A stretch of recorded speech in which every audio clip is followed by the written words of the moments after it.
Greetings again in my sports to the bone people. Big up on yourself, my viewers and subscribers. Alright, so a couple of things I want to touch on in this one. So we now know the man that will be acting in the role as head coach for the West Indies A team on the tour of Bangladesh. So gonna talk about that. Also gonna take a closer look at that squad. Well, we would have examined the squad already, but you know, when the squad was announced, there are a few things that the lead selector said. So we're gonna revisit that again.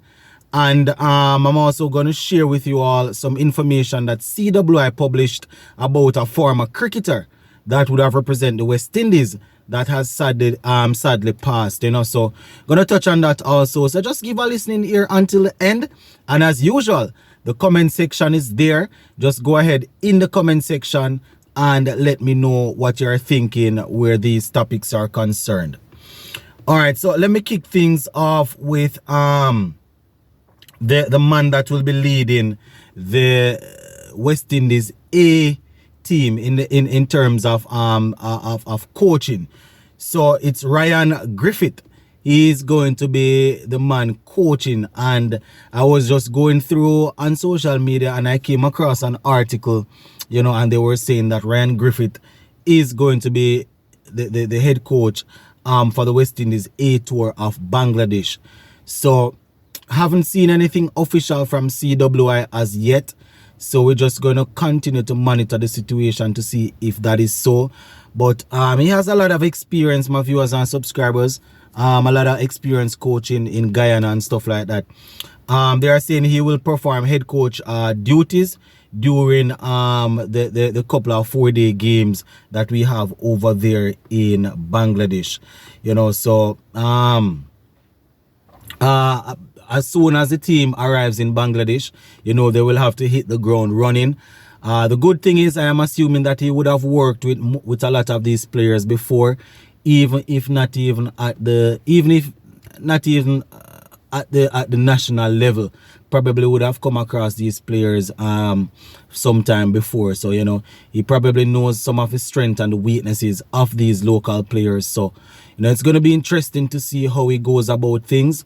Going to be interesting to see the squad that the playing 11 that he puts out there, because I personally think that at all point in time in this series, the guys that are expected to make the step over into international cricket next, they should get the opportunity to play.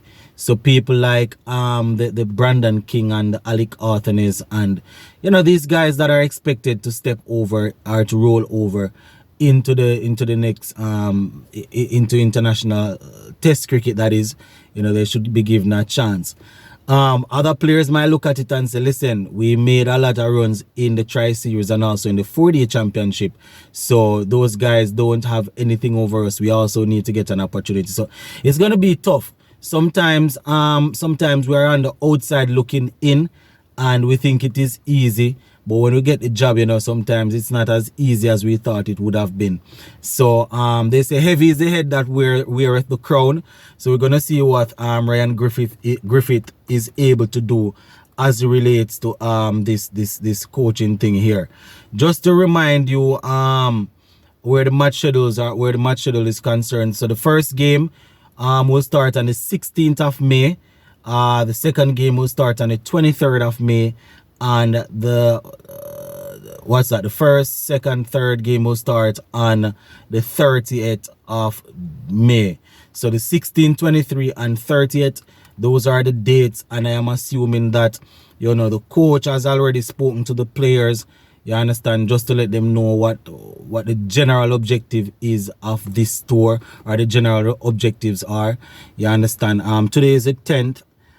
So I'm hoping that they would have already been there, or they are pretty close to getting there, you understand, so they can start putting in some work before the first game. So that is how it is looking, my viewers and subscribers. Ryan Griffith set to coach the West Indies A team.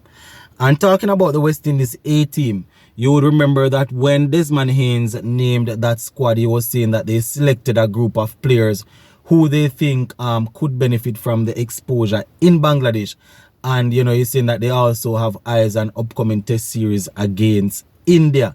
So you know, it is there. I guess they are hoping that they will find a couple of the players will put their hands up. They will perform to the level where they can probably get an opportunity to go up against India. Not only that, but they probably didn't select a couple of other players because they are probably sure picks for the India series. So, you know, we're going to continue to monitor this, my viewers and subscribers, because as I said, this is going to start building momentum. And with the new head coaches coming in, well, I was going to say pretty soon, but I can't say that because I don't know. With the new head coaches set to come in, you definitely want to start off on a winning note. You want to start by winning whatever competition, whatever format you are playing. You understand? It's tests, red ball cricket, and then we're gonna have the ODI World Cup. But you know, even though some of the players are going to be different, you want a winning vibe around the team. You understand, around the camp. Coach needs to be in a winning vibe. So that is something that we're gonna track and see how well he's going to manage these guys. So that is it where that part is concerned, my viewers and subscribers. Also, we see where CWI earlier today made a post, you understand, saying that I didn't know this cricketer any at all, my viewers and subscribers, in all honesty. You know, he actually passed off earlier today in Barbados. His name was Thelston Payne. I think that's what his name is, Thelston Payne. He would have played one test match for West Indies and he had 7 ODIs. This was between 1984 and 1987.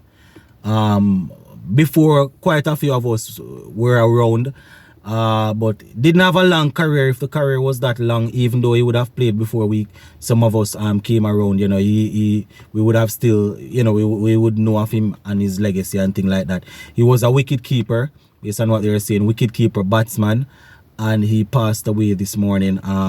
So I want to say condolences to his family and to everybody over there in Barbados, to the entire region. You understand? When we lose on our cricketers, we definitely have to you know, we definitely have to ask the family, or wish the family all the best, and hope that they will stay strong. So yeah, that is pretty much it for this video, my viewers and subscribers. Just continue to stay tuned. Make sure that if you have not yet subscribed, you subscribe. Make sure you turn on that post notification bell, so once a video go up, you will or you can be notified. Just go ahead and hit the subscribe button, my peeps. Get no charge. Just subscribe, man. Big up on yourself, and we'll talk again soon.